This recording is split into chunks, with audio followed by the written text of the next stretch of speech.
ते कांद्याचा भाव ठरलेला 1 रुपये. मला मंजुराला घरातून गहू विकून पैसे द्यावे लागले. पण आता सध्याला भावच नाही, गेल्यानंतर आपलं खिशातून द्यायची बारी येऊ राहील अशी वेळ आली आता. ते कांद्याचं भरोश्यावर केलं नको, याची पण 10 घे, याची पण 20 घे, असं करून 70-80 हजार रुपयाची लागवडी कांदा काढा देऊ. म्हणलं आता आपण कांदा काढू, विकून टाकू, आपण पैसे देऊन टाकू. 3.5 लाख रुपये खर्च आला सगळं. अशा होते मला कमीत कमी 10 लाख तरी होते नाही. पोटच्या गोळ्याप्रमाणे शेतकरी जो आहे आपल्या शेतातल्या पिकाला तो जपत असतो आणि जपत असताना त्याची पूर्ण जी येणारी स्वप्न जी आहेत त्या पद्धतीने साकार करण्याचं तो काम करत असतो. मात्र छत्रपती संभाजीनगर जिल्ह्यातील पैठण तालुक्यातील एक गाव आहे, ज्या गावातील प्रकाश गलदनचे शेतकरी जे आहे, या शेतकऱ्याने 4 एकरामध्ये कांद्याचं पीक लावलं होतं आणि याच कांद्याच्या पिकातून बाबाजी माझी उसनवारी जी आहे, सगळे कर्ज जे आहे मी फेडेल आणि हे एकंदरीत त्यानंतर सगळी स्वप्न जी पाहिलेली होती ती पूर्ण स्वप्न आता काही दिवसामध्ये खरं ठरेल असं देखील या शेतकऱ्याला वाटत होतं. मात्र सर्वात महत्त्वाचा विषय जर आपण पाहिला तर या शेतकऱ्यांनी ज्या वेळेस हे त्याचं सोन्यासारखं पीक जे आहे कांदा, या सोन्यासारख्या पिकाला ज्यावेळेस त्यांनी बाजारपेठेत घेऊन गेला, ज्या बाजारपेठेत घेतल्याच्या नंतर चक्क या स्वप्नाची आणि या कांद्याची किंमत जी लावली होती तुम्ही ऐकूनच थक्क व्हाल.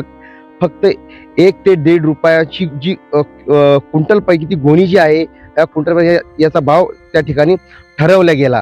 तेच प्रकाश गलदन शेतकरी आपल्या सोबत आहेत. तर नेमकं हे एकंदरीत प्रकरण काय आपण देखील जाणून घेण्याचा आपण या ठिकाणी प्रयत्न करणार आहोत.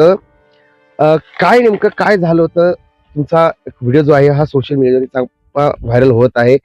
ती पावती जी आहे नेमकं हे एकंदरीत प्रकरण काय आणि तुम्ही कांदा जो लागवड केला किती एकरात लागवड करण्याला खर्च कसा आला त्याने?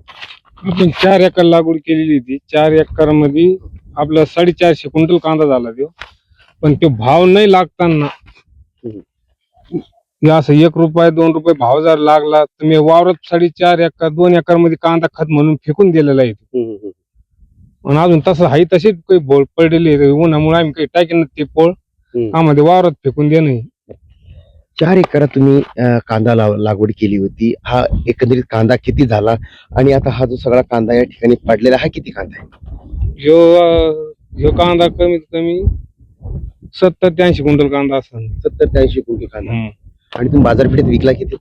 200 वर क्विंटल विकलेलं आहे. तुम्ही हा कांदा ज्यावेळेस तुम्ही इथून उचलला तिथे नेण्यापर्यंत त्याचा सगळा भाव काय ठरवण्यात आला, तुम्हाला खर्च किती आला, हा काढल्यापासून त्या रोजीपासून तिथं कामगाराला किती द्यावा लागले, कशा पद्धतीने तुम्ही पैसा कसा उभा केला आणि त्यानंतर ह्या सगळ्या कांद्याचे तिथे भाव काय ठरला? मग त्या कांद्याचा भाव ठरलेला 1 रुपये.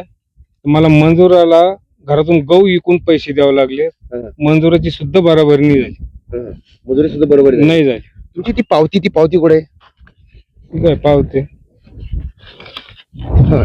महत्वाचा विषय हा आहे, सर्वात महत्वाचा विषय जर आपण जरा तर ही पावती.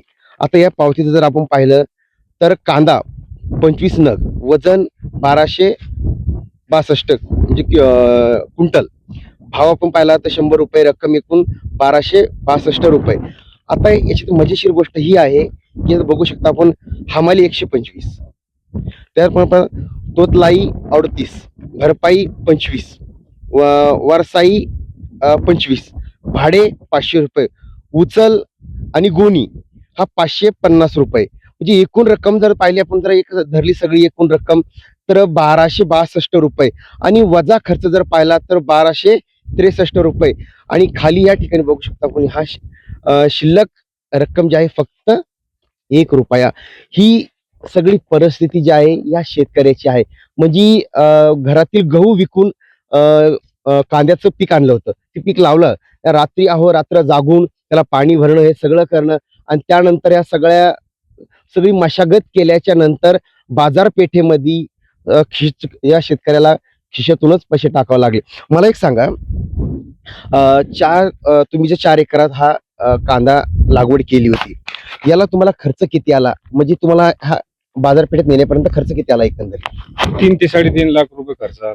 कसं तुम्ही लागवडीपासून लागवडीला मला 1 लाख रुपये खर्च आला. खताला 50-1 हजार आला. 70-80 हजार रुपये काढायला लागले. 70-80 हजार रुपये काढायला लागले. तुम्ही आता हा कांदा सोडून आता का सोडला नेमकं तो? कारण की भाव नसल्यामुळे सोडला की त्याला तो नेलाही पुरत नाही बाजारपेठेत? नाही नाही, ते बरसातीमुळे खराब व्हायला लागला ना कांदा, नुकसान झालं ना ते. आईन काढायला लागलं, पाऊस चालू झाला. पाऊस चालू झाला, हम्म. किती बेमोसम पाऊस.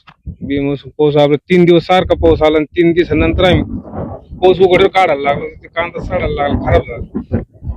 प्रशासनाचे काही अधिकारी या ठिकाणी आले, त्यांनी तुम्हाला काय आश्वासन दिलं, तुम्हाला काय सांगितलं? आले ते पंचनामे करून गेलेत नुसते लिहून. पंचनामे करून गेले? हो. काही मोबदला? मोबदल्याचा काही विषयच नाही काढा, नुसते पंचनामे केले लिहिले. अनेक शेतकऱ्यांचे पंचनामे होते, त्यांना मिळत सुद्धा नाही. म्हणजे आता तुमच्याकडे तेच घडतं की? मग तसंच वाटतंय, तसंच घालणार. लिहून गेलेले आहेत, आम्ही फोटो काढून घेतलेले आहेत त्यांचे, व्हिडिओ काढले. हो, फोटो व्हिडिओ काढलेत. हे अजून देखील काही शेतकरी आपल्या सोबत आहेत. तुम्ही किती कांदा लागवड केला? माझा व्यक्तिगत 2 एकर कांदा आहे 2 सध्याला. एकर. 250 क्विंटल कांदा आहे आता. आता तू विकला की पडून?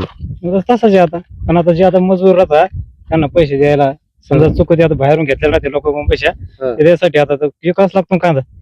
आपण आता व्यक्तिगत पैसे घेतले राहते ते देणं पडते त्यासाठी. बरं, किती तुमची ते पैसे जर घेतल्यापासून उसनवारी करून घेतला, कसा घेतला?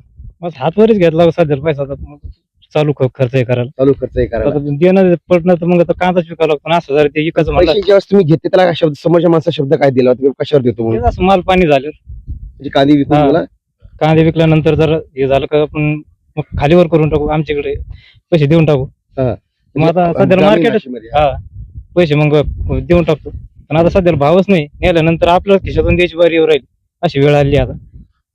मग सारी विपरीतच परिस्थिती आहे सध्याला.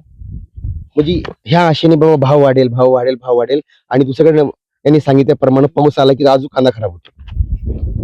मग आता कांदा आता स्टोरेज करायला सोय नाही. आता सोय जर करायची म्हणली तर पैसाची लागत काय.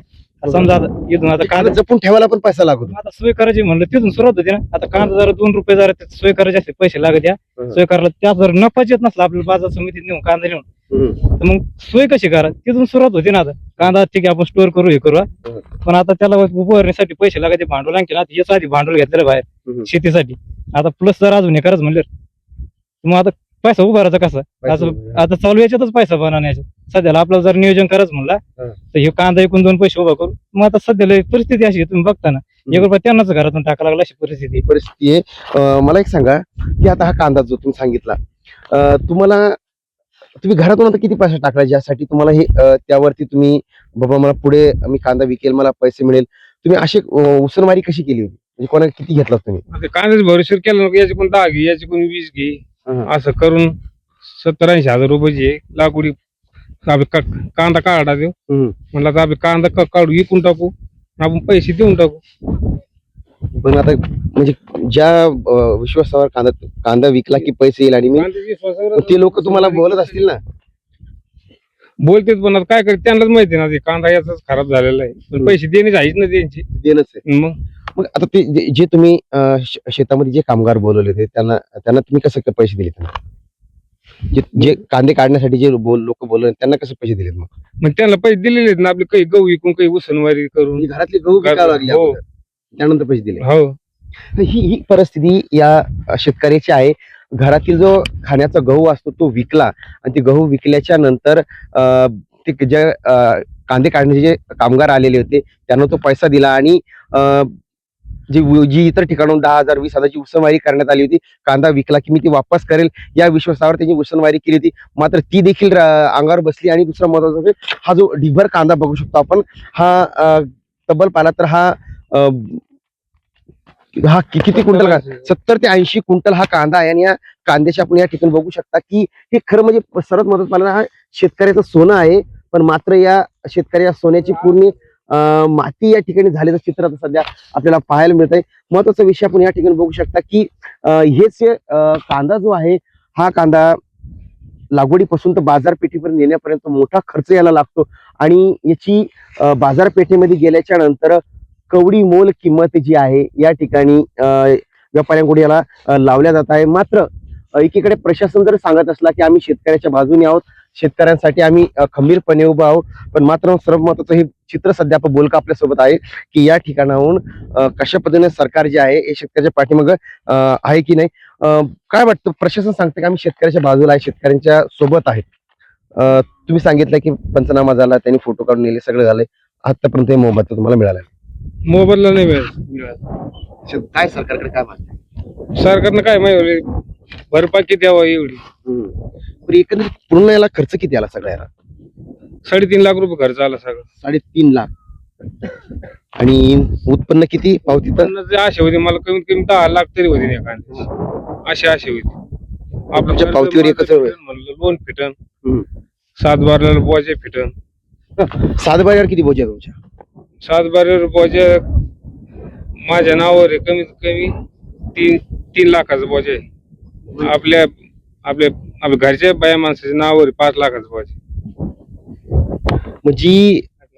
म्हणजे एकंदरीत पाहिलं तर तुम्ही आज जर मायनस मध्ये पाहिलं तर 8 लाख रुपये तुम्ही आता मायनस मध्ये आहे. मायनस मध्ये हे काय 7 बारा आहे ना माझे. हा 7 बारा आहे या ठिकाणी बघू शकता. हा हा हा पीक शेतीसाठी उचललेला हा कर्ज आहे. आपण हे बघू शकता की त्यांच्या घरच्यांची या ठिकाणी नावं आहेत आणि वेगवेगळ्या बँकेतून जे आहे हा सगळा एकंदरीत कर्ज या ठिकाणी घेण्यात आलेला आहे. 1,30,00,000 अशा पद्धतीनं म्हणजे वेगवेगळी कर्जाची रक्कम या ठिकाणी ही सगळी आहे आणि पूर्णपणे सगळं ऑन रेकॉर्ड म्हणजे आज सगळं कागदावरती हे लिहिलं आहे. आणि तब्बल जर पाहिला पण तर हा शेतकरी जो आहे हा तब्बल शेतकरी 8 लाख रुपये नुकसान मध्ये सध्या या ठिकाणी चालत आहे. आणि दुसरीकडे प्रशासनाकडे सांगणं आहे की जी माझे नुकसान झाले ती नुकसानाची भरपाई जी आहे प्रशासनाकडून देण्यात यावी. मात्र हा ढीग सुद्धा आपण पुन्हा एकदा बघू शकतो की हा मोठ्या प्रमाणात जो आहे हा ढीग या ठिकाणी अशाच पद्धतीनं कांदा जो आहे हा सोन्यासारखा कांदा हा पूर्णपणे या ठिकाणी सडताना शेतकरी डोळ्यासमोर दररोज ह्या होताना सडताना आपल्याला पाहायला मिळत आहे. महत्वाचा विषय हाच आहे की प्रत्येक शेतकरी जो आहे हा प्रत्येक शेतकरी सगळं उत्पन्न जे आहे आपल्या शेतीवरच असतं आणि शेतीचं उसनवारी करून अशा वेगवेगळ्या पद्धतीच्या उपाययोजना करून तो आपली शेती करत असतो. मात्र या शेतकऱ्यांनी जे आहे बँकेकडनं कर्ज घेतलं, जी गावातील जी काही नागरिक उसनवारी त्या ठिकाणी करण्यात आली आणि मोठ्या प्रमाणात आर्थिक नुकसान जे आहे तब्बल 8 लाखापर्यंत या ठिकाणी हा शेतकरी जो आहे पोहोचलेला आहे. मात्र दुसरा महत्वाचा विषय हा आहे की प्रशासनाकडून वारंवार मागणी होत आहे. मात्र प्रशासन फक्त कागदी घोडेच नाचवताना असं यांच्या बोलण्यातून आपल्याला दिसतंय. मात्र प्रशासन धावून येईल का आणि शेतकऱ्याची मदत करेल का हे देखील आता तेवढं पाहणं महत्वाचं ठरणार आहे. story.com साठी मी देवदरे, छत्रपती संभाजीनगर.